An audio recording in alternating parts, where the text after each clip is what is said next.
Padre, bendecimos tu nombre por esa misericordia que tú nos das de exponernos a tu palabra en el idioma que podemos entender. Auxílianos para que este no sea simplemente un escuchar sin fruto en nuestra vida. Realmente, Señor, haya fruto.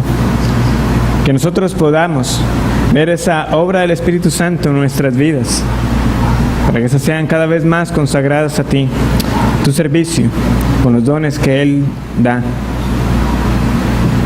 Te ruego para que entonces exponga con fidelidad tu palabra y quienes escuchan lo hagan con atención. Que tu nombre sea exaltado, que esa poderosa obra de la redención que en Cristo se manifieste en medio de nosotros con vidas que te agraden, Señor. Lo suplicamos para la gloria de tu nombre y confiando en la obra intercesora del Señor Jesús. Amén. Pueden tomar asiento y los invito a abrir sus Biblias en el Nuevo Testamento, en Hechos capítulo 26.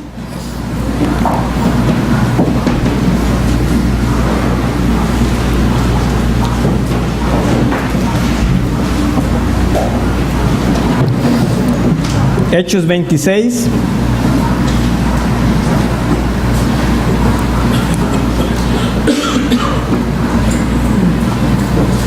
Y vamos a leer del versículo 1 al versículo 23. Dice así la palabra del Señor. Hechos capítulo 26, versículos del 1 al 23. Entonces Agripa dijo a Pablo: «Se te permite hablar por ti mismo». Pablo entonces, extendiendo la mano, comenzó así su defensa. «Me tengo por dichoso, oh rey Agripa, de que haya de defenderme hoy delante de ti de todas las cosas de que soy acusado por los judíos, mayormente porque tú conoces todas las costumbres y cuestiones que hay entre los judíos, por lo cual te ruego que me oigas con paciencia. Mi vida, pues, desde mi juventud, la cual desde el principio pasé en mi nación, en Jerusalén, la conocen todos los judíos, los cuales también saben que yo desde el principio, si quieren testificarlo, conforme a la más rigurosa secta de nuestra religión, viví fariseo. Y ahora, por la esperanza de la promesa que hizo Dios a nuestros padres, soy llamado a juicio, promesa cuyo cumplimiento esperan que han de alcanzar nuestras 12 tribus, sirviendo constantemente a Dios de día y de noche. Por esta esperanza, oh rey Agripa, soy acusado por los judíos. ¿Qué? ¿Se juzga entre vosotros cosa increíble que Dios resucite a los muertos? Yo ciertamente había creído mi deber hacer muchas cosas contra el nombre de Jesús de Nazaret, lo cual también hice en Jerusalén. Yo encerré en cárceles a muchos de los santos, habiendo recibido poderes de los principales sacerdotes, y cuando los mataron, yo di mi voto. Y muchas veces, castigándolos en todas las sinagogas, los forcé a blasfemar, y enfurecido sobremanera contra ellos, los perseguí hasta en las ciudades extranjeras. Ocupado en esto, iba yo a Damasco, con poderes y en comisión de los principales sacerdotes, cuando a mediodía, oh rey, yendo por el camino, vi una luz del cielo que sobrepasaba el resplandor del sol, la cual me rodeó a mí y a los que iban conmigo. Y habiendo caído todos nosotros en tierra, oí una voz que me hablaba y decía en lengua hebrea: Saulo, Saulo, ¿por qué me persigues? Dura cosa te es dar coces contra el aguijón. Yo entonces dije: ¿quién eres, Señor? Y el Señor dijo: yo soy Jesús, a quien tú persigues. Pero levántate y ponte sobre tus pies, porque para esto he aparecido a ti, para ponerte por ministro y testigo de las cosas que has visto y de aquellas en que me apareceré a ti, librándote de tu pueblo y de los gentiles, a quienes ahora te envío, para que abras sus ojos, para que se conviertan de las tinieblas a la luz y de la potestad de Satanás a Dios, para que reciban por la fe que es en mí perdón de pecados y herencia entre los santificados. Por lo cual, oh rey Agripa, no fui rebelde a la visión celestial, sino que anuncié primeramente a los que están en Damasco y Jerusalén y por toda la tierra de Judea y a los gentiles, que se arrepintiesen y se convirtiesen a Dios, haciendo obras dignas de arrepentimiento. Por causa de esto los judíos, prendiéndome en el templo, intentaron matarme. Pero habiendo obtenido auxilio de Dios, persevero hasta el día de hoy, dando testimonio a pequeños y a grandes, no diciendo nada fuera de las cosas que los profetas y Moisés dijeron que habían de suceder, que el Cristo había de padecer y ser el primero de la resurrección de los muertos, para anunciar luz al pueblo y a los gentiles.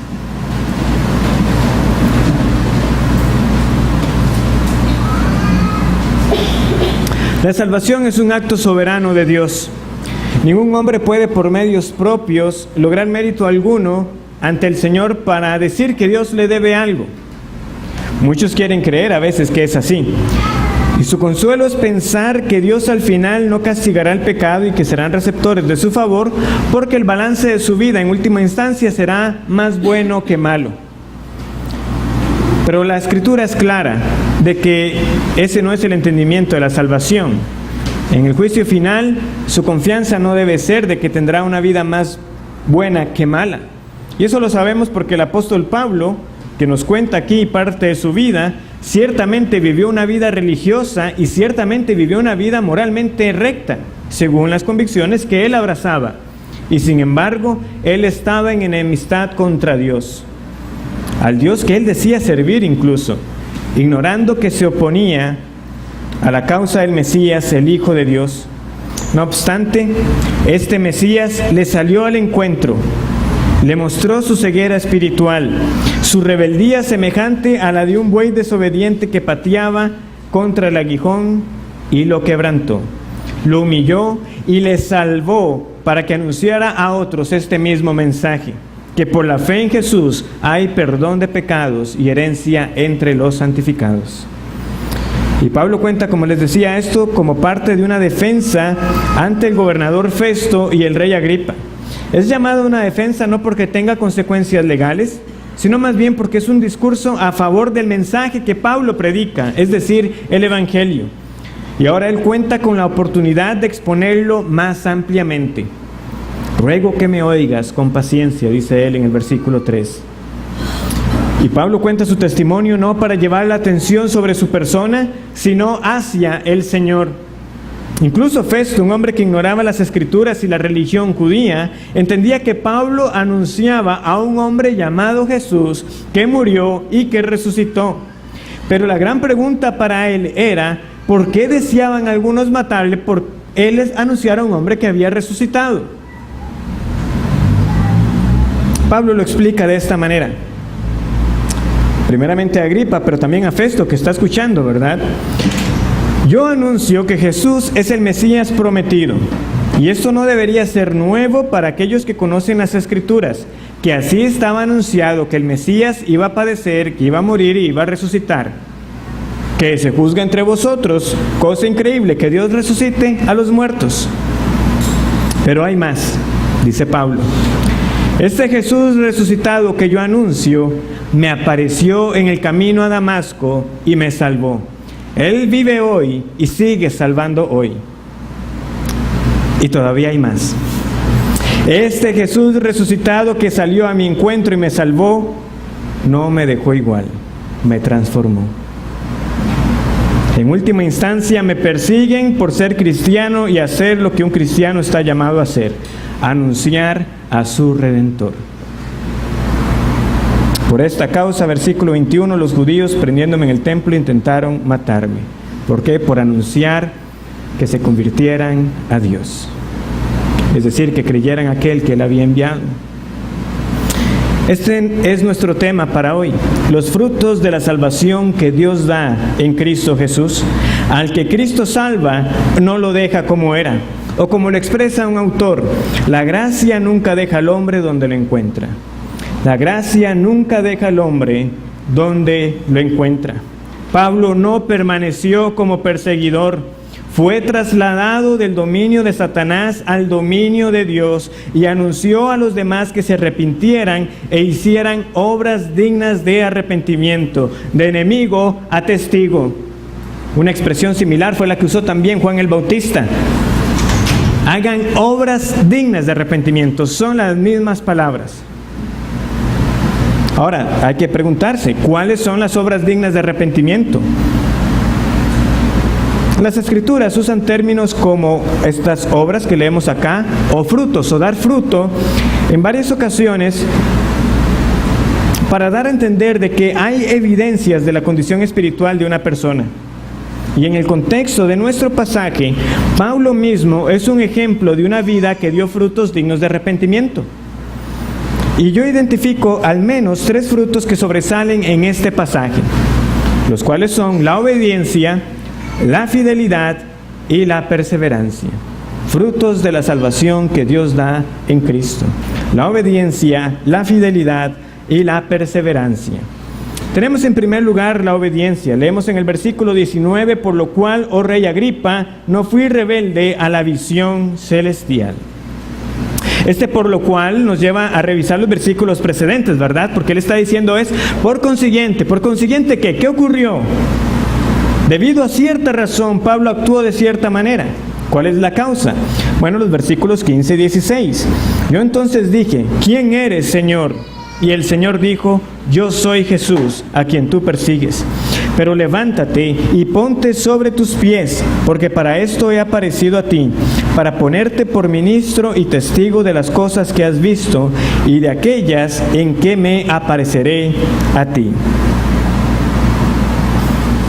Las palabras de Jesús entonces evocan la manera en que la palabra de Jehová se le reveló a Ezequiel o al profeta Jeremías, por ejemplo. Pablo reconoció que quien se apareció se dirigió a él con una autoridad singular. Fue el Señor, el Curios, quien tiene el dominio absoluto y es dueño de su vida, y que quien hablaba era Dios mismo. Él sabía que la única respuesta era, como criatura, el deberle la obediencia al que es soberano. Para esto te ha aparecido, para hacerte testigo de las cosas que te he dicho y en las que me apareceré a ti. Versículo 19, por lo cual, rey Agripa, no fui rebelde a la visión celestial. Aparece el Señor y al que Él salva, le obedece. Quien por la fe recibe el perdón de los pecados, recibe también a Jesús como su amo, como su Señor. No podemos separar esos títulos que pertenecen a una misma persona. Jesús es tanto Salvador como es Señor. Y la obediencia como fruto que acompaña a la fe que salva se muestra aquí con gran claridad. El Señor salva a Pablo y Pablo obedece. Es así de claro, diría uno. No obstante, la introducción de ciertas prácticas dentro de las iglesias evangélicas, por ejemplo, como el levantar las manos mientras se pide a los demás que estén con sus ojos cerrados para que no vean, o dirigir a la persona a hacer una oración con un patrón establecido para luego asegurar a las personas que con ese acto han sido salvados, ha hecho necesario subrayar esta realidad de Jesucristo como Señor. Al punto que algunos llegaron a identificar este énfasis como que estábamos hablando de la salvación por señorío, un término que quizás algunos han escuchado. No me voy a entrar mucho en esa época que ocurrió a finales del siglo pasado con las publicaciones y conferencias que se dieron a raíz de si era esta salvación por señorío realmente un concepto nuevo. Pero la raíz del asunto es esta: ¿qué sucede con tantas personas a las que se les decía que habían aceptado a Cristo, pero tiempo después se apartaban sin interés aparente de tener una vida de comunión y servicio en la iglesia? Tantos han sido salvos. ¿Y dónde están? No están. ¿Por qué se estaba haciendo tan común presentar como dos experiencias separadas el recibir a Jesús como Salvador y luego el hacerle o reconocerle como Señor de mi vida, como una decisión que incluso podía darse muchos años después de que la persona se había convertido? Ese es el meollo, esa era la raíz del problema. Aquí nosotros no vemos ninguna separación. Pablo fue salvado y Pablo obedecía al que le salvó. ¿Es eso lo que ocurre en los relatos de salvación que tenemos en el Nuevo Testamento? Notemos lo que Pablo dice: no fui rebelde, no fui rebelde. Él escucha las palabras del Señor y hace como se le ha dicho. En el primer relato que nosotros tenemos en Hechos 9, nosotros leemos que luego de que él fue bautizado, él tomó alimentos y recobró fuerzas. Y luego que leemos en Hechos capítulo 9, versículos 19 y 20, leemos lo siguiente. Y habiendo tomado alimento, recobró fuerzas, y estuvo Saulo por algunos días con los discípulos que estaban en Damasco. Enseguida predicaba a Cristo en las sinagogas, diciendo que este era el Hijo de Dios. ¿Cuándo? Enseguida. Enseguida. ¿Por qué? Porque para esto he aparecido a ti. Continuando con la analogía de ese buey sin amaestrar que da coces o patadas contra el aguijón, Pablo ya no es ese buey rebelde, sino que ahora es un animal dócil, un animal manso, al que usted se le puede acercar y que voluntariamente ahora lleva el yugo. Esa es la disposición del cristiano, que cuando escucha las palabras de Cristo que le dice: llevad mi yugo sobre vosotros y aprended de mí, que soy manso y humilde de corazón, y hallaréis descanso para vuestras almas, porque mi yugo es fácil y ligera mi carga. El cristiano escucha esas palabras y la fe obediente responde: claro, Señor, lo que tú digas. Donde tú quieras, cuando quieras, como quieras. Llevad mi yugo, yo llevo el yugo. ¿Por qué? Porque es mi Señor. Es la misma idea que Jesús desarrolla también en Juan capítulo 15, al hablar de Él como la vid y nosotros como los pámpanos o los sarmientos o las ramas del viñedo. Permanecer en Él es llevar fruto. Yo soy la vid, vosotros los pámpanos. El que permanece en mí y yo en él, éste lleva mucho fruto, porque separados de mí, nada podéis hacer. Ahora uno puede preguntar: ¿y qué es permanecer entonces en la vid? Bueno, Jesús mismo lo responde. En Juan capítulo 15, versículo 10, nosotros leemos: si guardareis mis mandamientos, permaneceréis en mi amor, así como yo he guardado los mandamientos de mi Padre y permanezco en su amor. Si guardareis mis mandamientos, permaneceréis en mi amor. La obediencia del creyente ciertamente no es perfecta, pero ese no es el punto que resalta nuestro pasaje. Es ese hacer. Es como aquel otro hijo también en una parábola que compartió nuestro Señor Jesús, un hombre que tenía 2 hijos, y dijo lo siguiente, Jesús: pero, ¿qué os parece? Un hombre tenía 2 hijos, y acercándose el primero, le dijo: hijo, ve hoy a trabajar en mi viña. Respondiendo él, dijo: no quiero. Pero después, arrepentido fue.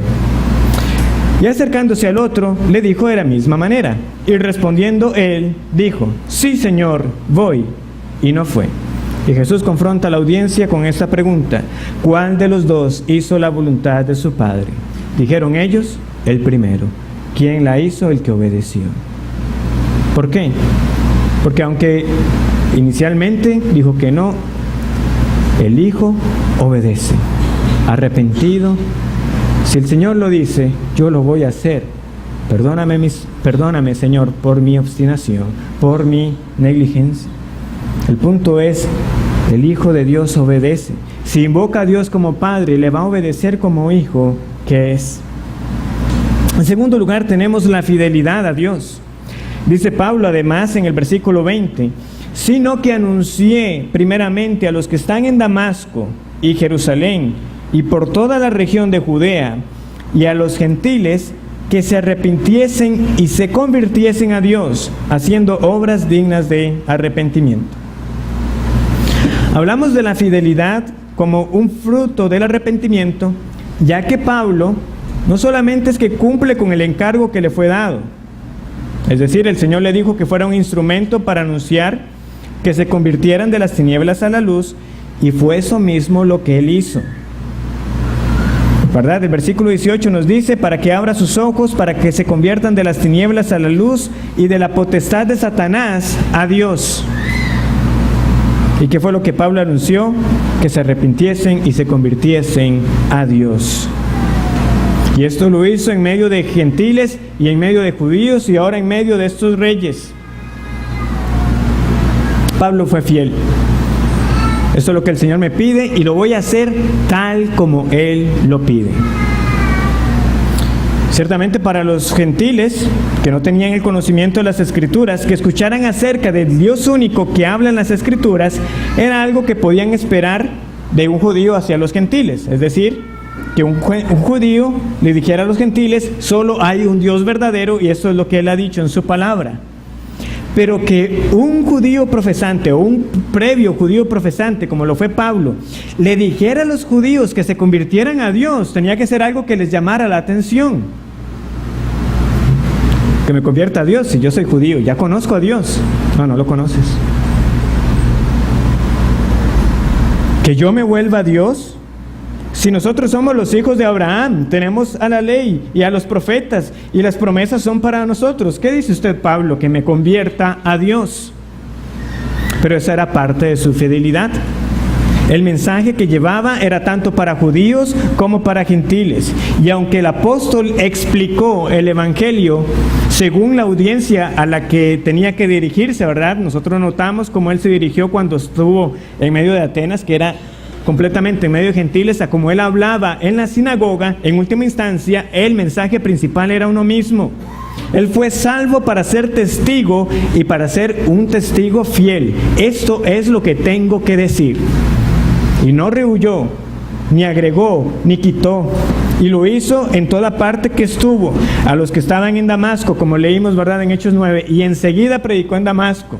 También sabemos por Gálatas, que él lo hizo también en Arabia. Y sin duda, a partir de Hechos 13, en cada ciudad donde él estuvo, viajando como misionero. Incluso Atenas no era una ciudad que estaba planificada en el viaje, pero estuvo ahí mientras esperaba que los otros llegaran. ¿Y qué hizo? Predicó el evangelio. ¿Por qué? Porque era un testigo, y era un testigo fiel. En todo tiempo voy a hacer lo que el Señor a mí me ha pedido que haga, como Él me ha pedido que lo haga.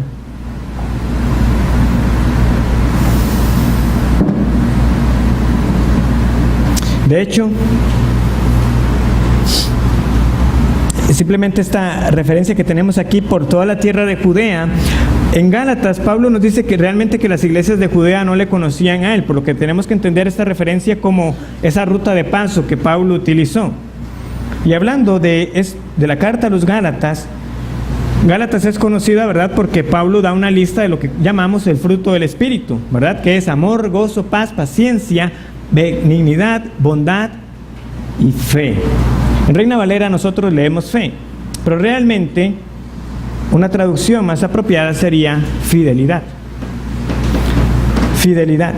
Ahora, la razón de que esos dos términos a veces se confundan es porque ambos realmente están muy ligados. Así como ocurre en griego, también ha ocurrido en el español. Tienen una raíz que comparten. El que es fiel es aquel que cree, pero es fiel también aquel que es leal, el que es conforme a la verdad, es alguien en quien se puede confiar. El creyente ha de ser fiel, o el fiel ha de ser fiel, usando los medios que Dios da. ¿Cómo anunciaría Pablo a las personas que se convirtieran? ¿Lo hizo Pablo usando su propia imaginación, usando sus propios métodos? No, lo hizo utilizando la palabra del Señor, porque ese era el medio que Dios había dado. Porque era por medio de las Escrituras que se sabía que Jesús era el cumplimiento de estas, y eso era lo que Pablo utilizaba. Veamos cómo él lo expresa en el versículo 22, dando testimonio a pequeños y a grandes, no diciendo nada fuera de las cosas que los profetas y Moisés dijeron que habían de suceder. Nada fuera de ello. Yo soy un testigo y voy a ser un testigo fiel. Yo voy a decir exactamente lo que la palabra del Señor dice. Ella es suficiente para anunciar a las personas que se conviertan a Dios y crean en Jesucristo. Para que un testigo sea digno de fiar, debe ser uno que no se sale ni a derecha ni a izquierda en lo que se debe decir. Nuestro llamado, hermanos, no es a ser originales, no es añadir a la palabra lo que consideramos debería decir de otra manera, es a predicar la palabra tal cual ha sido dada, a tiempo y afuera de tiempo, a no rehuir, como también Pablo dijo en Hechos 20, a exponer todo el consejo de Dios. Y es la misma instrucción que Pablo dará luego en sus cartas, tanto a las iglesias como a los pastores y como a los que anhelaban el obispado. No tienen que buscar las citas, yo las voy a decir y las voy a leer para ustedes. En 2 de Tesalonicenses 2:15 nosotros leemos lo siguiente: así que, hermanos, estad firmes y retened la doctrina que habéis aprendido, sea por palabra o por carta nuestra. El mensaje a la iglesia es: retengan la forma de las sanas palabras, la doctrina tal como la han recibido. O Hechos 2:42, que era una marca de la iglesia cristiana, que perseveraban en la doctrina de los apóstoles. Eso es ser fiel. Este es el mensaje que nos ha sido encomendado. También escribe Pablo a los Corintios. Leímos este pasaje hoy por la mañana, 1 Corintios capítulo 15, versículos 1 en adelante. Ahora os hago saber, hermanos, el evangelio que os prediqué, el cual también recibisteis, en el cual también estáis firmes, por el cual también sois salvos, si retenéis la palabra que os prediqué. O sea, deben retenerla tal como se las di, a no ser que hayáis creído en vano. 1 Corintios 15, 1 y 2. ¿Y qué más dice? ¿Cuál fue el mensaje? Que Jesucristo murió y resucitó conforme a las Escrituras. Conforme a las Escrituras. O Pablo escribiéndole a Timoteo, en la segunda carta a Timoteo, capítulo 1, versículo 13. Segunda de Timoteo 1:13. Retén la forma de las sanas palabras que de mí oíste, en la fe y amor que es en Cristo Jesús. Retén la forma de las sanas palabras. O Pablo escribiéndole a Tito, ¿algún anhela obispado? Bueno, esto es necesario, porque es necesario que el obispo sea irreprensible, como administrador de Dios, no soberbio, no iracundo, no dado al vino, no pendenciero, no codicioso de ganancias deshonestas, sino hospedador, amante de lo bueno, sobrio, justo, santo, dueño de sí mismo, y que dice, retenedor de la palabra fiel, tal como ha sido enseñada. Retenedor de la palabra fiel, tal como ha sido enseñada, para que también pueda exhortar con sana enseñanza y convencer a los que contradicen. Tito 1, versículos 7 al 10. Y esto es la fidelidad. Aunque algunos quieran añadir, aunque algunos quieran quitar, la fidelidad, fruto del arrepentimiento, es firme en hacer tal y como se le ha pedido. Es la obediencia acompañada de la exactitud. En tercer lugar y en último fruto que he destacado en nuestro pasaje, tenemos la perseverancia. La perseverancia, versículo 22. Pero habiendo obtenido auxilio de Dios, persevero hasta el día de hoy. Persevero hasta el día de hoy. Sumamente conectada a la fidelidad está la perseverancia. Aunque no son lo mismo, van de la mano. El uno no está sin el otro. El cónyuge fiel es el que permanece fiel. De la misma manera, el cristiano persevera en aquello que se le pide. Por lo que podemos decir que la perseverancia es esa obediencia acompañada de la constancia. De la constancia. Ahora bien, notemos en este pasaje que hemos leído en el versículo 22, esos dos elementos que siempre están también sumamente ligados cuando tenemos que hablar de la perseverancia. Pablo dice, pero habiendo obtenido auxilio de Dios, persevero hasta el día de hoy. Primeramente, todo cristiano persevera porque Dios le preserva. Y segundo, somos responsables en perseverar. Todo cristiano persevera porque Dios le preserva y todo cristiano es responsable de perseverar. Hermanos, esa es la realidad.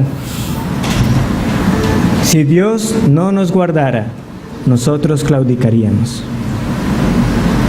y nos apartaríamos. pero estamos hasta el día de hoy en sus caminos porque Él nos ayuda, porque Él nos auxilia, porque Él nos guarda. Eso lo vemos ilustrado en la parábola del sembrador en Mateo capítulo 13. Si gustan puede buscar este pasaje, Mateo capítulo 13.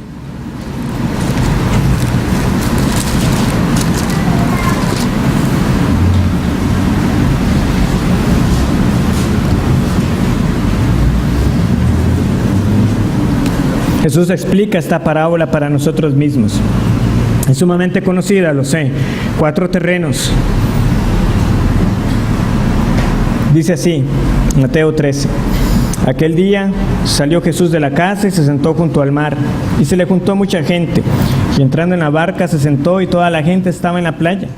Y les habló muchas cosas por parábolas, diciendo: He aquí el sembrador salió a sembrar, y mientras sembraba, parte de la semilla cayó junto al camino, y vinieron las aves y la comieron. Parte cayó en pedregales, donde no había mucha tierra, y brotó pronto, porque no tenía profundidad de tierra.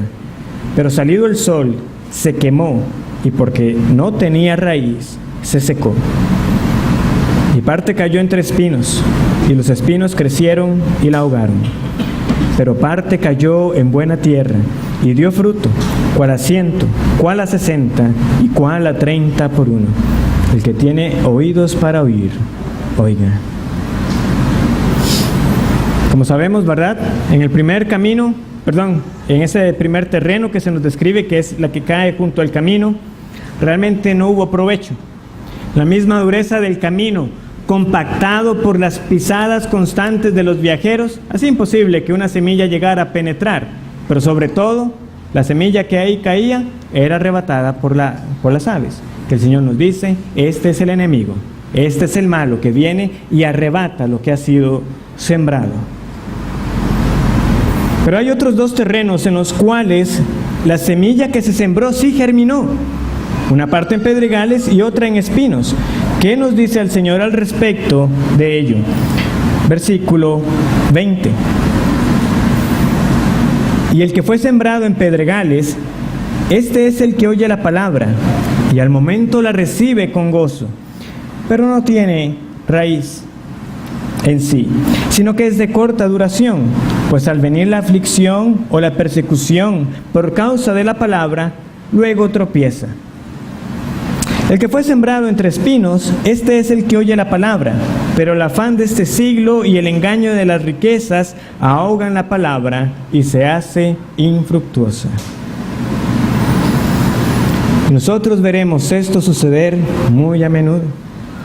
Hombres y mujeres expresando alegría por oír la palabra.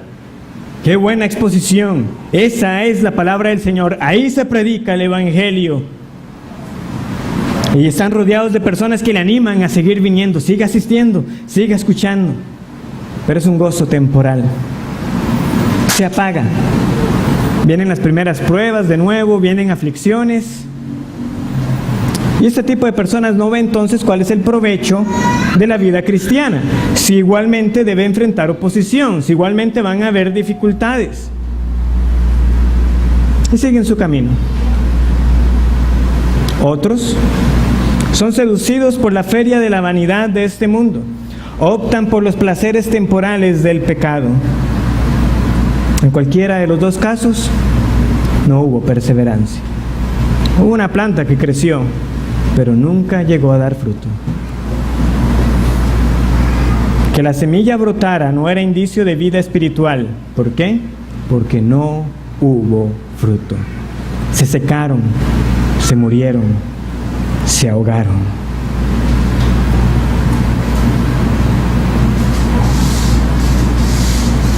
Entendamos además que el auxilio de Dios en nuestra preservación para que perseveremos no es que debemos entenderlo como un empujón, como un aliciente anímico para motivarnos a dar lo mejor que nosotros podamos. No, es que esta preservación de Dios es estrictamente necesaria. Si Él no nos guarda, nosotros no perseveramos. El Señor Jesús en otro momento, refiriéndose a los últimos tiempos, incluso iba a decir en este mismo Evangelio de Mateo, que habría o habrá una gran tribulación, cual no ha habido desde el principio del mundo hasta ahora, ni la habrá. Y si aquellos días no fuesen acortados, nadie sería salvo. Mas por causa de los escogidos, aquellos días serán acortados. Si permanecer en la fe, si el mantenernos salvos dependiera de nosotros enteramente, tengamos por seguro que nosotros la perderíamos. Nadie sería salvo. Nadie. Mas por causa de los escogidos, esos días serán acortados. Pero cuando nosotros entonces decimos que Dios nos guarda, nosotros no estamos anulando la responsabilidad humana. Pablo dijo, hasta el día de hoy, persevero. Yo soy el que persevero. Es Pablo quien perseveraba. Como también dijo el Señor en ese mismo contexto de Mateo 24, el que persevere hasta el fin, ese será salvo. El que persevere hasta el fin, ese será salvo. Nadie más puede vivir como creyente por otro. Cada uno, si es del Señor, es un santificado llamado a ser santo, es llamado a perseverar hasta el final. El camino de la vida cristiana es descrito como un camino angosto, un camino estrecho. No es un llamado a retirarnos de todos los trabajos de esta vida y de la fatiga en esta tierra, ausente de las luchas. Todo lo contrario, es necesario que por muchas tribulaciones entremos al reino de Dios. Es una negación a nosotros mismos, es un llamado a tomar la cruz y seguir a Cristo cada día. Cada día. Y mañana otra vez.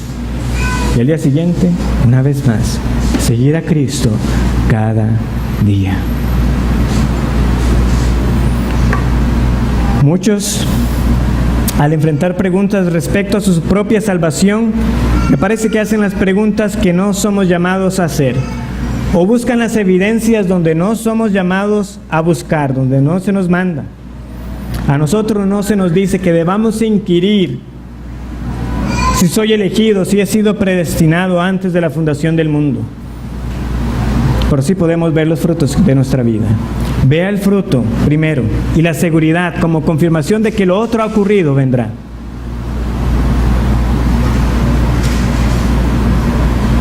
La pregunta es, ¿persevera? ¿Persevera usted? ¿Cómo contestaría esa pregunta? Algunos que podrían tristemente contestar, persevera. Claro que persevero, hasta el día de hoy yo me he esforzado, he sido diligente en no faltar a mi asistencia a la iglesia, en servir de toda manera posible a los que sirven también juntamente en la congregación. Yo lo he hecho todo eso. Es una respuesta, indica que algo está haciendo, pero es una respuesta parcial. ¿Por qué? Porque en eso que dijo no ha dado crédito al Señor, quien es el que lo ha auxiliado para hacer todo eso que ha dicho. Por el auxilio de Dios, yo persevero hasta el día de hoy. Entonces debe examinar si la confianza que tiene está basada en sus obras, en sus méritos y no en la justicia de Cristo.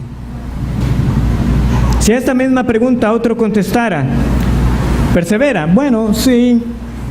Hasta el día de hoy me congrego, tengo algunos momentos ocasionales de devoción y sirvo cuando se puede. Pero la verdad yo no estoy seguro de mi salvación. Está bien cuestionarse ante la ausencia de un ejercicio de las disciplinas espirituales de manera constante. Pero también yo tendría que preguntar más. ¿Por qué surge la duda? ¿Surge porque usted está poniendo la mirada en su desempeño o en una cuota que debe cumplir? ¿O es más bien una incredulidad en la suficiencia de la obra de Jesús para capacitarle para hacer lo que Él ha llamado a hacer? ¿Persevera usted? Sí, por la gracia de Dios aquí estoy hasta el día de hoy. Esa es la respuesta. Exacto.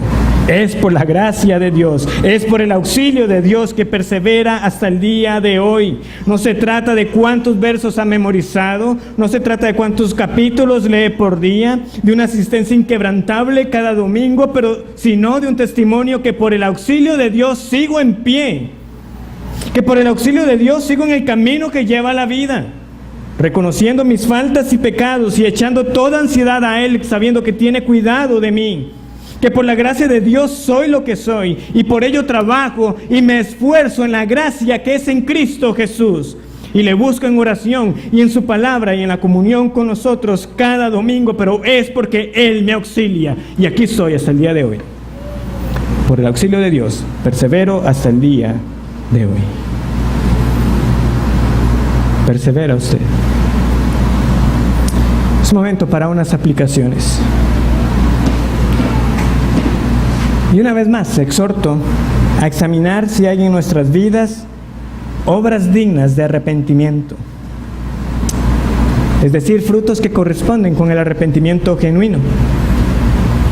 Y más considerando que dentro de poco tendremos la observación de la Cena del Señor, es de gran importancia que nosotros sepamos evaluar si estas obras dignas de arrepentimiento están presentes. El verdadero arrepentimiento no se trata de esas penitencias que no tienen eficacia en la carne. No importa cuánto usted se golpee, eso no es arrepentimiento. Eso no tiene ninguna validez. No es tampoco un estado emocional. No medimos el arrepentimiento verdadero por las lágrimas o la tristeza. Es que he estado triste toda la semana. Esto sí es arrepentimiento verdadero. Es que he llorado como nunca antes he llorado. Muchos se han sentido muy dolidos y tristes, pero no se arrepintieron. Judas no se arrepintió. El rey Acab no se arrepintió. El rey Acab, que es descrito como un rey que como ningún otro se vendió a hacer lo malo. Ningún rey se vendió a hacer lo malo como Acab, leemos nosotros. El Señor envió a su profeta que le anunció el fin de toda su casa. Y nosotros leemos que Acab realmente rasgó sus vestidos, que se humilló, y el Señor envía al profeta de nuevo para mostrarle una gran misericordia. La sentencia ha sido apaciguada. Siempre habrá consecuencias, pero este hombre no vio la misericordia del Señor, de que no ejecutó el juicio de inmediato, de que él era digno de muerte. ¿Y qué es lo que sucede? Usted lo puede leer en 1 Reyes 21. ¿Y qué sucede después?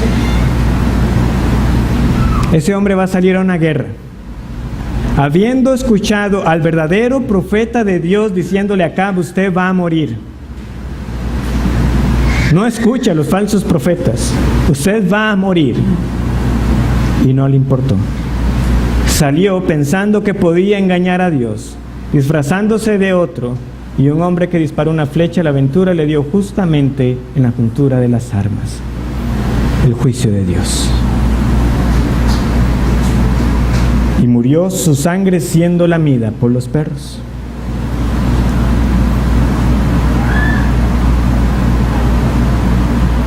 ¿Se sintió triste acá? ¿Se humilló acá? Dice Spurgeon respecto al arrepentimiento, predicador siglo XIX: ustedes también, les digo, podrían andar humillados delante de Dios por un tiempo, y sin embargo podrían seguir siendo los esclavos de sus transgresiones. Ustedes tienen miedo de la condenación, pero no tienen miedo de pecar. Tienen miedo del infierno, pero no le temen a sus iniquidades. Tienen miedo de ser arrojados al pozo, pero no temen endurecer sus corazones contra sus mandamientos. Ese no es el arrepentimiento. No es esa tristeza que lleva a la muerte. Si deseamos saber si el arrepentimiento que decimos que estamos viendo en nuestra vida es genuino, veamos a las obras que son dignas de arrepentimiento y que se nos han mostrado esta noche en este pasaje. ¿Qué identifica el arrepentimiento? Dice usted que se ha arrepentido, entonces hágase estas preguntas. ¿Estoy obedeciendo al Señor y a su palabra? Si yo me he arrepentido porque he reconocido que he pecado contra la ley de Dios, entonces, ¿qué estás haciendo ahora? ¿Estás obedeciendo a Dios y a su palabra? o desobedece pensando que para después puede dejar un momento para pedir perdón. ¿Es el patrón de su vida una vida que quebranta los mandamientos o una que busca agradar al Señor? ¿Es usted fiel? ¿Busca hacer las cosas como Dios dice o lo prefiere a su manera? Un día sí y otro no. ¿Qué lo caracteriza? Una vez más, y también en Mateo capítulo 24, el Señor nos va a decir quién es el siervo prudente y fiel. ¿Quién pues es el siervo fiel y prudente, al cual puso su Señor sobre su casa para que les dé el alimento a tiempo? Bienaventurado aquel siervo al cual, cuando su Señor venga, le halle haciendo así. De cierto os digo que sobre todos sus bienes le pondrá. Pero si aquel siervo malo dijere en su corazón, mi Señor tarda en venir, y comenzare a golpear a sus consiervos, y aún a comer y a beber con los borrachos, vendrá el Señor de aquel siervo en día que éste no espera, y a la hora que no sabe, y lo castigará duramente, y pondrá su parte con los hipócritas. Allí será el lloro y el crujir de dientes. Pregunto una vez más, ¿persevera?